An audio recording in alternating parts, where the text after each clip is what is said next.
When you're looking for a custom home, you should get an agent first of all that knows that area. Number two, knows the zoning of which zoning you're looking for, because every zoning has a different restriction.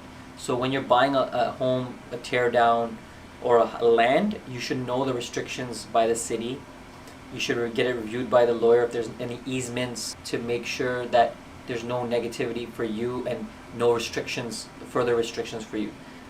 After you put a offer in, I would suggest putting conditions of due diligence, to making sure, verifying that you can build exactly what you want on that lot, and making sure that you can build your custom home, getting a builder, getting an architect, and making sure that you can actually do those things based on the zoning, and verifying with the city with the help of your builder and your planner, or whoever you have that can make sure that an agent's job in this aspect is to make sure the zoning allows for what exactly you want to build. That's what the agent is going to look for, and making sure that that street or that area will hold its value, and making sure there's more custom homes around that area, so that you are putting the money in the right place and making the right decision.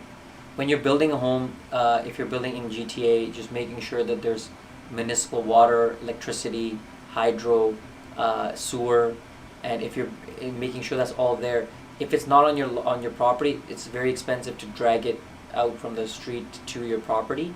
And if you're buying in like farm country or cottage country, most of them have septic and septic tanks, and they only have hydro.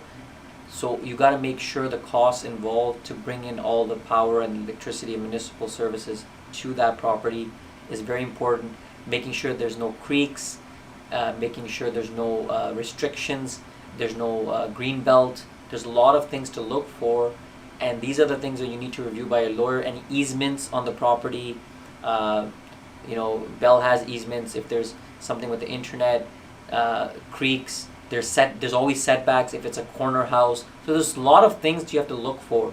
So if your agent has never done that before, I suggest you go with an agent that knows land development or residential development. They've done it and they're well versed with it, and they have the right team. So there's all these little things you have to know, and due diligence is very important, and the right team is very important. We're always here to help. Sunigari.com.